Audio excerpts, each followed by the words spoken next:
अस्सलाम वालेकुम, आप देख रहे हैं हमारा ईद स्पेशल। मैं हूं सिद्रा इकबाल। ईद के दूसरे दिन खुश आमदीद हमारे स्पेशल शो में, जहां मुलाकात करेंगे मेहमानों से और यकीनन आपके साथ ईद मनाएंगे।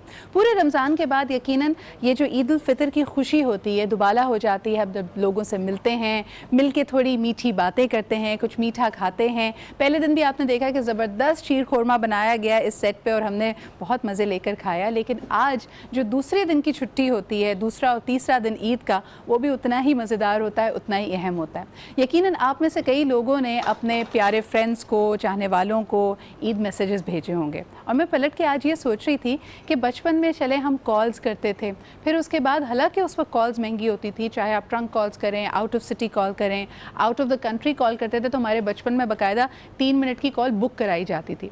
लेकिन आज जबकि कम्युनिकेशन का दौर है, आपके पास इतने सारे टेलीफोनी सोल्यूशंस हैं, आप वीडियो चैट्स, वीडियो कॉल्स कर सकते हैं। आज भी हम सिर्फ 2 सत्रों के टेक्स्ट तक आके रह गए। ये वो मेरे ख्याल में खुलूस है और प्यार मोहब्बत है, जिसमें शायद हमारे दिल में वो मिठास तो मौजूद है, एक दूसरे से ताल्लुक़ तो है, लेकिन उसको स्ट्रेंथन करने के लिए जो एफ़र्ट करनी चाहिए उसमें कहीं ना कहीं कमी है। हम में से अभी भी बहुत सारे लोग ऐसे होंगे, गिल्टी होंगे इस बात के लिए कि वो ईद का दिन सोकर गुजारते हैं।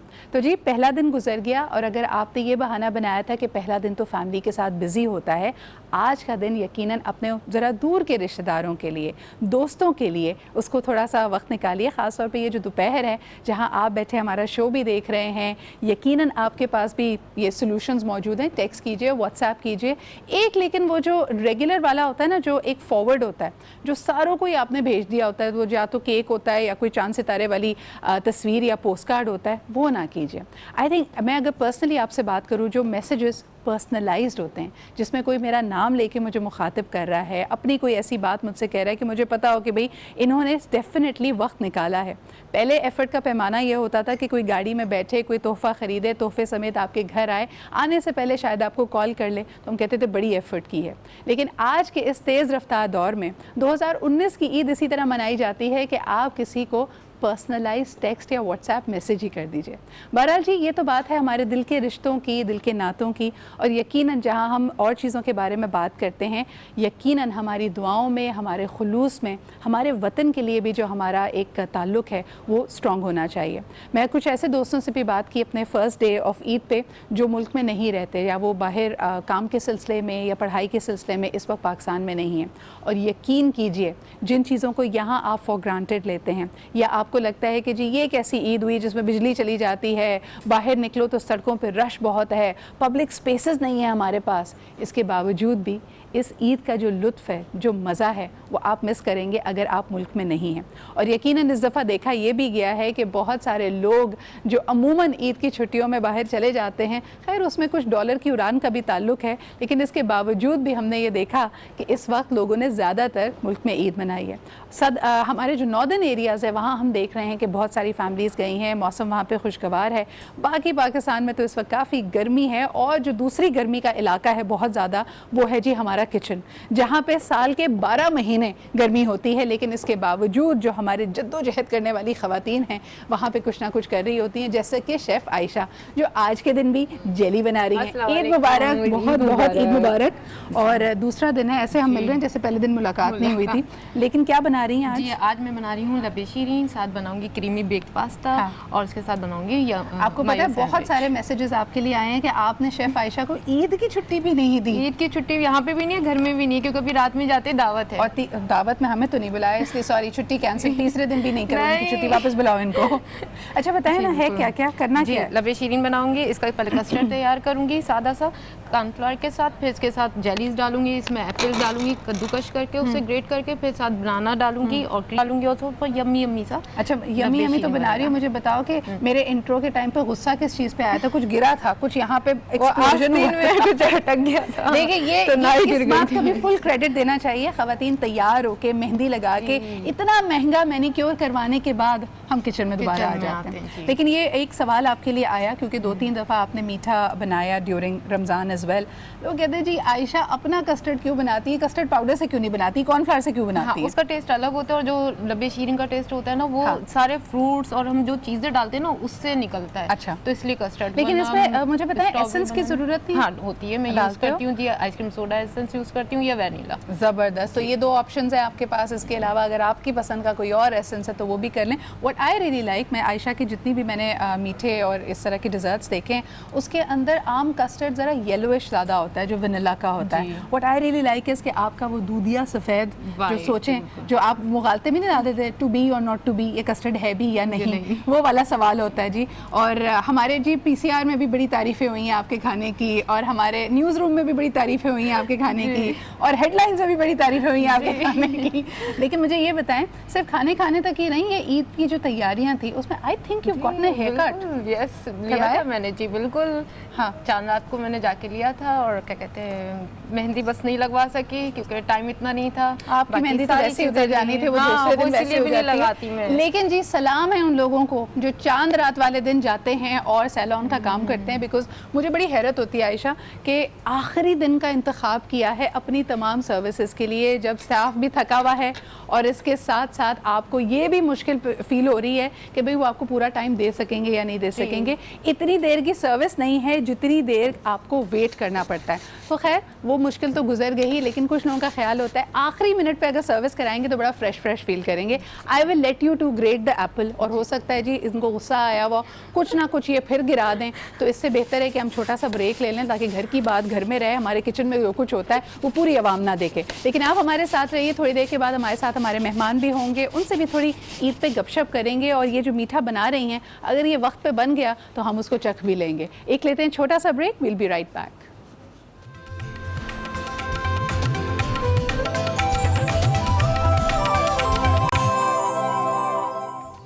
Welcome back after the break. आप देख रहे हैं हमारा ईद स्पेशल, और जी मैंने अपनी निगरानी में आयशा से काम शुरू करवा दिया है। वो लगी हुई है हमारे लिए दूध बिलारी बनाने के लिए। लेकिन ये रोल्स आपने अपनी फैमिली में भी देखे होंगे कि घर में जब मेहमान आते हैं ना और बहनें होती हैं तो वो आपस में ज़रा काम बांट लेती हैं। एक की ड्यूटी लगती है किचन में, वो अपना ब्लो ड्रायर, अपना मैनिक्योर, सबकी कुर्बानी देते हुए कुछ अच्छा सा पका रही होती है, जैसे कि शेफ़ आयशा। लेकिन इसके अलावा जो बाकी बहनें होती हैं, एक ड्यूटी बांट लेती है अपनी ट्रॉली सेट करने की, और जो सबसे बड़ी बाजी होती है ना वो बैठ जाती है मेहमानों के साथ, और बाद में फिर सारी बहनें अपना रोना रोती हैं कि इसका तो आप कोई काम ही नहीं लेते। लेकिन आई विल बी दैट बाजी today and I will welcome my guest, और मेरे गेस्ट भी बड़े ही ज़बरदस्त हैं। सबसे पहले मुलाकात कराते हैं हमारी एक बहुत ही टैलेंटेड एक्ट्रेस है। हाल ही में इनकी एक प्रोडक्शन कराची में हमने देखी एज अ थिएटर प्रोडक्शन, और अब दूसरे शहर वाले इंतज़ार कर रहे हैं कि कब ये आंगन टेढ़ा का प्रीक्वल उन तक भी पहुँचे।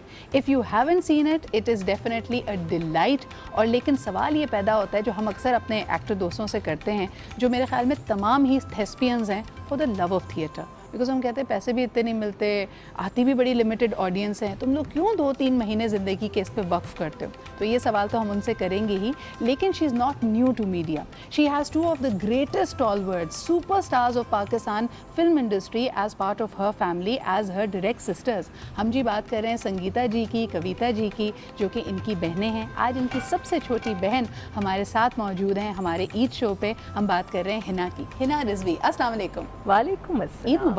ईद मुबारक। और जैसा कि हम हमेशा मानते आए हैं, हिना के बगैर मीठी ईद नहीं हो सकती। लेकिन ईद हमने लगाई नहीं है मेहंदी, उसके लिए माजरत। मैं तो जी केमिकल मेहंदी के खिलाफ थोड़ा सा एहतजाज कर रही हूँ। आपने क्यों नहीं लगाई मेहंदी? मेन रीज़न यही कि उसके फ़ौरन बाद जो हमारी वर्क कमिटमेंट्स होती हैं ईद के दूसरे तीसरे दिन से ही, हाँ जी, उसमें कभी कंटिन्यूटीज़ का इशू होता है, कभी कोई और मसला। और फिर मैंने जैसे बताया कि जब मेहंदी उतरे तो वो ऐसा लगता है हाथ में कोई बीमारी निकल आई है, इसलिए वो एक रीज़न है। हालांकि I love applying mehndi. I think कि चांद रात का मज़ा ही उसमें है। लेकिन जी इस मज़े के अलावा भी हमने इस दफ़ा खूब घूमा फिरा, दोस्तों के साथ गए, मेहंदी नहीं लगवाई, चूड़ियाँ बहुत सारी ले ली, और लेकिन हमारे ज़्यादातर स्लीव्स फुल थी तो आज चूड़ियाँ भी नहीं पहनी हैं। हाँ। लेकिन जनाब जब हम बात करते हैं ईद की, तो हमारी सबकी ख्वाहिश होती है ईद ज़रा अच्छे मौसम में आए, ठंडा ठंडा हो, हवाएँ चल रही हों। लेकिन अगर हवा ना भी चल रही हो, एक खूबसूरत तराना है जो दिल का मौसम बहुत अच्छा कर देता है। हम बात कर रहे हैं हवा हवा यानी सदाबहार सॉन्ग, और मेरे ख्याल में ये निशानी होती है एक टैलेंटेड पॉप स्टार की, जो ट्रूली एक पॉप सुपरस्टार हैं। आज मुझे बहुत खुशी है कि ईद के दूसरे रोज़ हमें ज्वाइन कर रहे हैं हसन जहांगीर। अस्सलाम वालेकुम एंड ईद मुबारक। वालेकुम अस्सलाम। आपको भी बहुत बहुत ईद मुबारक हो, और आपके जितने भी व्यूवर्स हैं, सुनने वाले, देखने वाले, सबको मेरी जानिब से। आपकी आमद से ना हमारे चार चांद लग गए हैं और मेरे पास अभी से बड़ी रिक्वेस्ट है, एक बड़ी लंबी कतार हमारे स्टूडियो के बाहर लगी हुई है हमारे सारे दोस्तों की जो सिर्फ हसन साहब की वजह से आए हैं। एक फ़ैन फॉलोइंग का आप अंदाज़ा लगाएं, over the years it has only grown up. लेकिन सबके जहनों में यही सवाल होता है, why do you not make more music? बहुत सारे न्यू म्यूज़िक मेरे आए हैं और आ रहे हैं, और अभी मेरा नया गाना लॉन्च हुआ था, ये रिमझिम बारिश बरसे, ये हवाएं, अम्मा जी अम्मा सारे जहान को सोनी मेरी अम्मा, जो अभी मेरा यूट्यूब चैनल है। लेकिन अभी जो पहले 3 गाने आपने बताया उसमें मौसम का बड़ा जिक्र होता है, मौसम से आपका क्या गहरा ताल्लुक है? रिमझिम, फिर हवा हवा, यानी मौसम का पहले आप मुआयना करते हैं फिर गाना बनाते हैं? मौसम से ही आपकी अंदर की जो फीलिंग इन्हेंस होती है। अगर मौसम अच्छा होगा तो आपका मूड, एक्सप्रेशंस और हैप्पीनेस का इजहार होता है, मज़ा आता है, आपके एक्सप्रेशंस अच्छे आते हैं। लेकिन जब अंदर का मौसम गड़बड़ हो तो हर चीज़ आपको अजीब सी लगती है, चाहे बाहर का अच्छा भी मौसम हो। ट्रू, आप बिल्कुल सही कह रहे हैं। और यकीनन जिस तरह कहा जाता है ना, मुझे कभी कभार इस बात पे बड़ी खुशी होती है कि हमारा जो बड़े सग़ीर का म्यूज़िक है, आप कोई ओकेजन उठा लीजिए, उस ओकेजन के लिए हमारे पास गाना, टप्पा, कोई ना कोई ऐसी एक फिट OST मौजूद है जो हम उसमें यूज़ कर सकते हैं।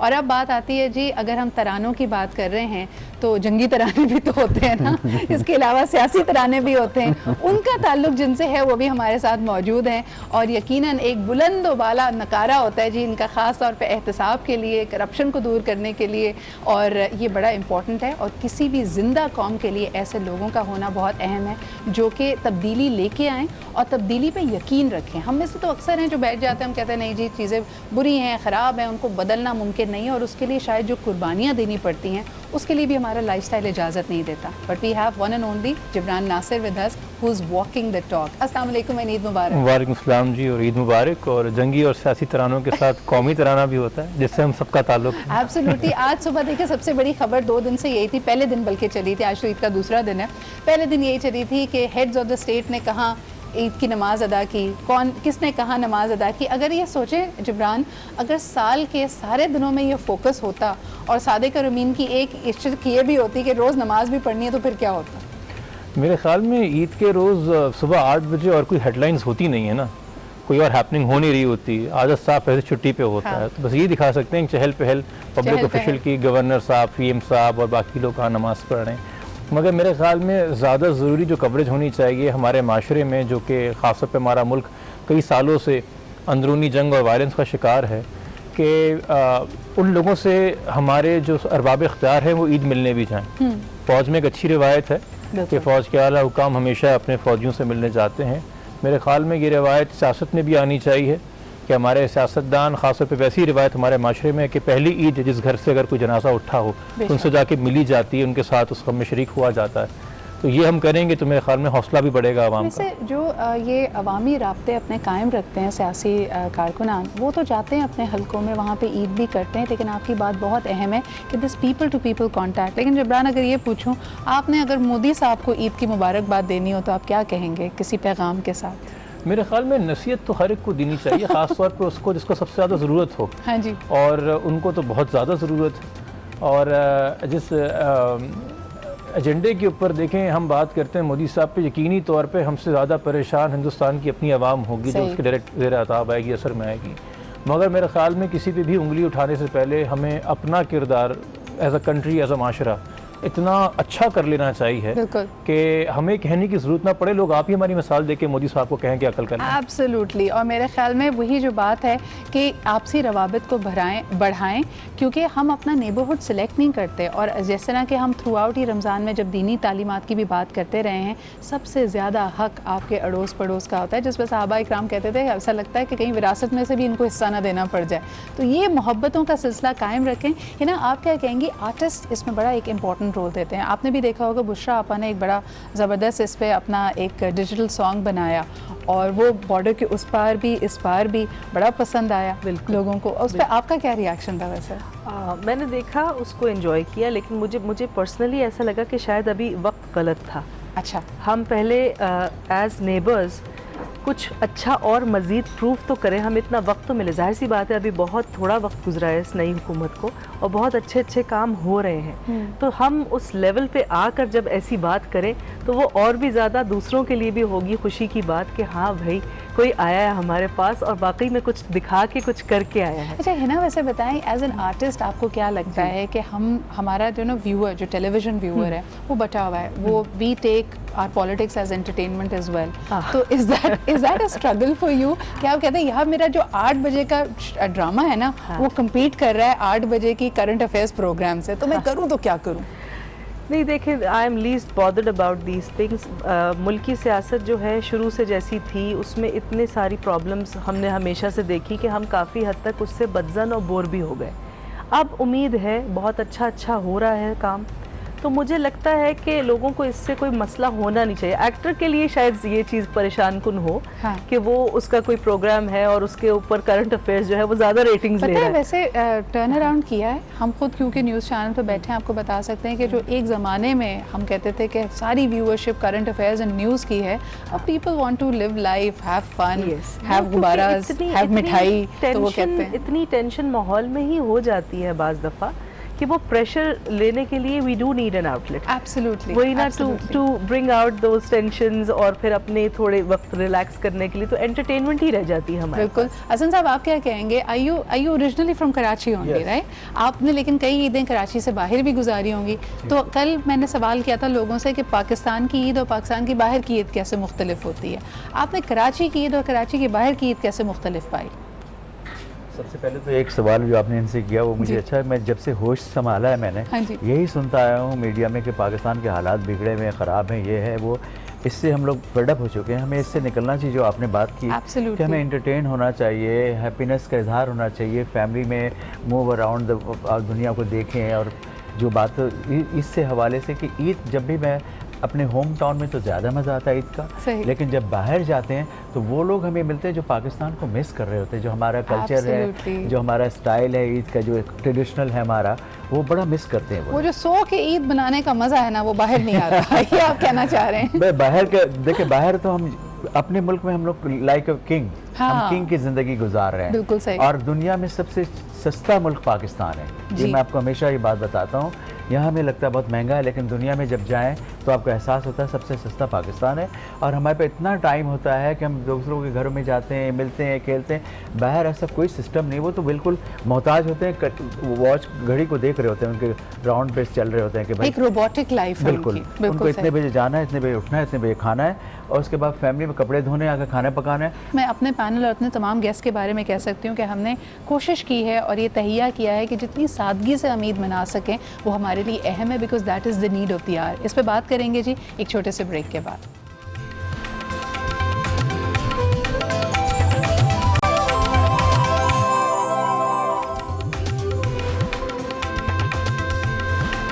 Welcome back. आप देख रहे हैं हमारा ईद स्पेशल, ईद का दूसरा दिन, मेरे ज़बरदस्त मेहमानों के साथ जिनसे बहुत ही इंटरेस्टिंग हम गुफ्तगू कर रहे हैं और रिवायती गुफ्तगू नहीं कर रहे हैं। हम ये नहीं पूछे जी ईद में जो बचपन में ईद कार्ड मिला था उस पर कौन सा शेर लिखा था और कैसे दिया था और पोस्ट कार्ड कितने जमा किए थे। हालांकि जिब्रान हम वो कॉन्वर्सेशन भी कर सकते हैं, people will be very interested. जिस तरह लोग ये जानना चाहते हैं कि क्या आप ईद पे भी शीर खुरमा बनाने पर कभी आपने अटेम्प्ट किया है?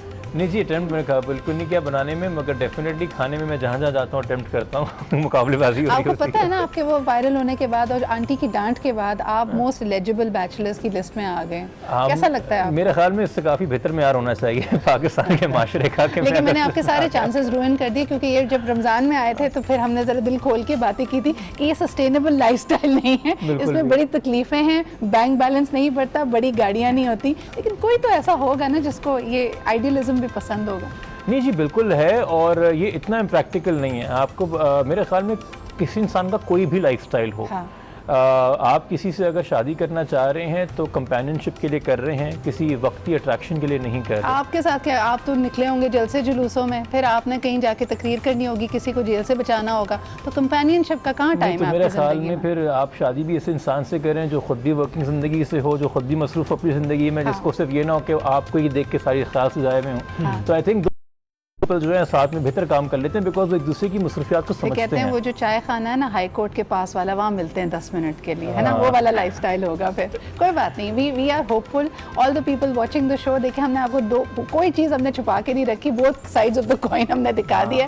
सोच समझ के ये फैसला कीजिएगा, है ना। आप क्या कहेंगी when we talk about simplicity. हमने कहा कि जी इस दफ़ा ईद कईयों के लिए काफ़ी मुश्किल भी रही होगी because people are struggling to make ends meet. Industry में हमारे कई काफ़ी बुरे रिवाज आ गए हैं कि हमने बिल्कुल जैसे वो credit system and people are struggling because आप ऑन स्क्रीन है, आपका भरम बड़ा अच्छा रखा हुआ है कि उसमें आप 200 करोड़ की गाड़ी की बात कर रहे हैं, लेकिन अंदर से वो जो 50,000 की पेमेंट है 3 दफ़ा चेक बाउंस हो चुका है, प्रोड्यूसर साहब फ़ोन नहीं उठा रहे, तो क्या किया जाए? देखिए, मैंने जैसे बताया, एक एक्टर की ज़िंदगी बड़ी मुश्किल हो जाती है, बड़ी अनफेवरेबल सिचुएशंस में उसको काम करना पड़ता है, और आजकल तो बहुत ज़्यादा ये चीज़ आम हो गई है, चेक्स का बाउंस होना। खैर मेरे तो कभी भी नहीं हुए क्योंकि मैं उतना काम ही नहीं करती हूँ, मैं बहुत अपनी मर्जी के मुताबिक काम करती हूँ। Only accepting cash now, only accepting ये कैश। भी एक ऑप्शंस में आती है, एक ऑप्शन। तो मैंने अपने लिए ज़िंदगी को बहुत ना आसान रखा हुआ है, सही। कुछ के लिए बहुत मुश्किल है। मैं हमेशा से, क्योंकि बहुत ही केयरफ्री किस्म का इंसान हूँ, मुझे परवाह नहीं इस बात की कि मैं कैसी दिख रही हूँ, कैसी लग रही हूँ। जिस तरह मेरा दिल जिस चीज़ पे राज़ी होता है, जिसमें मैं खुश होती हूँ, मैं उसी तरह तैयार होती हूँ। मेरी फैमिली में भी यही चीज़ है। ईद पे हमारे लिए ज़रूरी नहीं होता कि इतना ज़्यादा बिल्कुल घोड़ों की तरह सज जाए और फिर हुल्लड़बाजी, नहीं, दिल खुश फिर भी नाच रहे हैं सुबह सुबह, वो मेरे से वैसे भी नहीं होता। हसन साहब, आप क्या कहेंगे कि लुकिंग बैक अम्मी अब्बू के साथ जो लाड होता है बच्चों का, हम अक्सर कहते हैं ना ईद तो बच्चों की होती है, तो कोई ऐसी ख़ास मेमोरी जब आपको लगता हो कि जी आपकी ये ईद की फरमाइश होती थी, पूरी होती थी, या बचपन की ईद में use to look forward to that happening? बस बचपन में यही होता था ज़्यादातर कि पेरेंट्स हमेशा यही चाहते हैं कि बच्चे को, हमारे बचपन में ये होता है कि पेरेंट्स ये सोचते थे कि ऐसे ड्रेसेस, ऐसे शूज़ दिलाएं जो उसके स्कूल में भी यूज़ हो जाए, और थोड़े से बड़े दिलाएं जो सारा आगे तक चलते रहें। तो ये एक बचपन में, और फिर उनका लाड प्यार होता था। वो चाहते थे कि अपने माँ बाप यही चाहते हैं कि अपने जान निकाल कर बच्चे को दे दें। हाँ, तो बिल्कुल। उनकी ये ख्वाहिश होती है। लेकिन आज हम जब अपनी वालदा की खिदमत करते हैं, वालिद तो मेरे नहीं, अल्लाह उनको गरीब की रहमत करे, तो मुझे बहुत खुशी होती है, बड़ा मज़ा आता है, बहुत खुश। जैसे आज मैंने अपने सारे रोज़े मेरे वालदा के लिए मैंने किया, तो मुझे बहुत मज़ा आता है, और ऐसा लगता है कि आज वो बच्चे हैं और हम उनके पेरेंट्स हैं। अच्छा, वैसे इस बात में कभी आपको कोई शर्म नहीं महसूस करनी चाहिए, but all the people who belong to the middle class और द अपर मिडिल क्लास, किसी एक इंडियन स्टैंड अप कॉमेडियन ने भी कहा भी था कि कभी नया कपड़ा, नया जूता अपने साइज़ का नहीं पहना।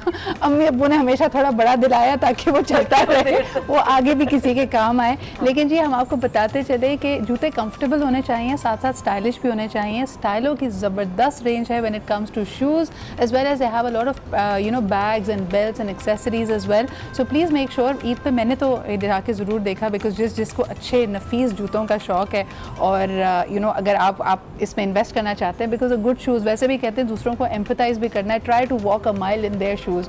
और अगर जूता कंफर्टेबल ना हो तो आपके साथ साथ उसको भी तकलीफ होगी, लोग आपसे एम्पथाइज नहीं करेंगे। तो जूता अच्छा लीजिए, स्टाइलों के जाके रेंज चेकआउट कीजिए। आयशा की तरफ भी मैं देख रही हूँ। आयशा, सब कुछ तैयार झटपट?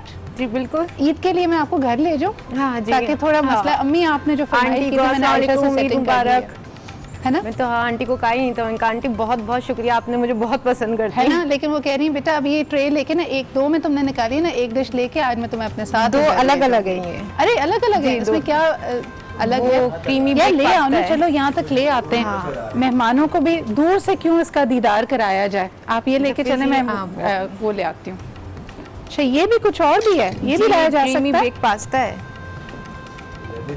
जी, लबे तो बहुत गर्म है, मैं अकेले नहीं उठा सकती, आपको लाना पड़ेगा वो गर्म आ रही थी ना, तो वो मिक्स हो गई साथ में। लेकिन नया नाम देना चाहिए ना।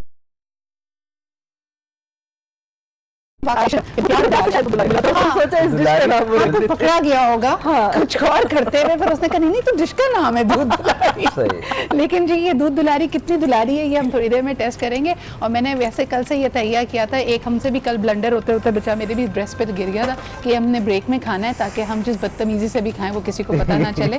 लेकिन सबने इसकी तारीफ बहुत कर दी है। आयशा, मैं तो खुद गवाही देती हूँ आपकी ज़बरदस्त रेसिपीज़ की। हसन साहब, हमने एक ब्रेक की तरफ बढ़ना है, उससे पहले अगर मैं आपसे रिक्वेस्ट करूं, आपने हवा हवा तो हम सबको याद है, हमारी दिल की आवाज़ है, लेकिन आपने एक नया गाना, आपका नया तराना ये हवाएं, अगर उसके साथ हम एक ब्रेक की तरफ बढ़ें और उसके बाद इस पे हमला आवर हो जाए तो जरूर। अच्छा करेंगे। खुशबू इतनी जबरदस्त आ रही है कि गाना जरूरी है कि गाने के बाद खाना होता है। गाना और खाना ये एक जबरदस्त कॉम्बिनेशन है, मेरा फेवरेट कॉम्बिनेशन है। तो प्लीज जरूर। It was really melodious and it takes you to a different dimension altogether. आपको कैसा म्यूजिक पसंद है जिब्रान? मुझे हर किस्म का मूड पे डिपेंड करता है। मेरे ख्याल में खुशी के मौके पे What's in your playlist these days? These days तो स्पेसिफिकली कुछ खास नहीं, आजकल वैसे ही क्या कहते हैं रमज़ान के फ़ौरन बाद हम आए हैं क्या कहते हैं ईद के शो के ऊपर, तो मौसीकी से तो वैसे ही नहीं था, बट हाँ आजकल वैसी कवालियाँ ज़्यादा चल रही थी गाड़ी के अंदर। अच्छा, लोग मुझे समझ नहीं आता इतना इस बात पे परेशान क्यों हो जाते हैं? आपकी जो डिफरेंट डायमेंशंस अभी इलेक्शंस के बाद, if you like music, if you like dancing, उस पर बड़ी बातचीत शुरू हो गई। फिर इसके अलावा घर जैसा माहौल नज़र आया लोगों का, तो उस पर उन्होंने कहा why do people assume that your life is different. बेशक इस्लामी जमहूरियत पाकिस्तान, मगर उसमें बहुत बड़ा इंपॉर्टेंट पार्ट है पाकिस्तान, जो कि जोग्राफ़ी के लिहाज से बर्रा-सगीर पाक व हिंद में आता है। इंसान अपने ज़मीर से और ज़मीर सकाफ़त से, जो चीज़ हमारी रवायत में है, देखें कुछ भी करने आप वन डिश का लॉ ले आएंगे, लोग अपने घरों में छुपा के 12-15 डिशेस ला के आपको खाना देंगे। हाँ जी, क्योंकि हमारी रिवायत सदियों से चली आ रही है। तो गैर फितरी चीज़ों की तरफ हम जब चले जाते हैं, वो किसी बयान के ज़रिए, कानून के ज़रिए, वो गलत बात है। मौसीकी, रक्स हमारे इस हिस्से का, इस खित्ते का बहुत एक रचा बसा है। किसी की डिग्निटी को ना लेके चले। और आज ख़ास तौर पे हंसी मजाक का, मुस्कुराहटों का दिन है, लेकिन ये ज़रूर सोचिएगा कि आपकी किसी मजाक से किसी और की दिल आज़ारी ना हो। चाहे आप कोई चीज़ ऑन स्क्रीन देखें, उसके बारे में सोशल मीडिया कमेंट करें, just keep everybody's dignity intact. इसी के साथ अपने मेहमानों का शुक्रिया अदा करना चाहूँगी। Thank you Jibran, thank you Hasan साहब, thank you Hina for being here. You made the Eid much more colourful and much more beautiful, and Eid मुबारक to all of you. And इंशाल्लाह ताला आपसे तो फिर हमारी मुलाकात रहेगी। किचन में मेरी सहेली, और यानी तुम्हें सिर्फ ब्रेक मिल रही है, इसके बाद वापस भी आना है और काम भी करने हैं, लेकिन अभी के लिए इतना ही। बहुत बहुत शुक्रिया आयशा फॉर बीइंग हियर। इसी के साथ लेते हैं जी एक छोटा सा ब्रेक। और Eid transmission is going to continue. Latest happenings जो हो रही हैं मुल्क में, शहर में, दुनिया में, उससे भी आपको अपडेट रखना है, लेकिन थोड़ी देर में हाजिर होते हैं। अपना ख्याल रखिए, खुदा हाफिज़।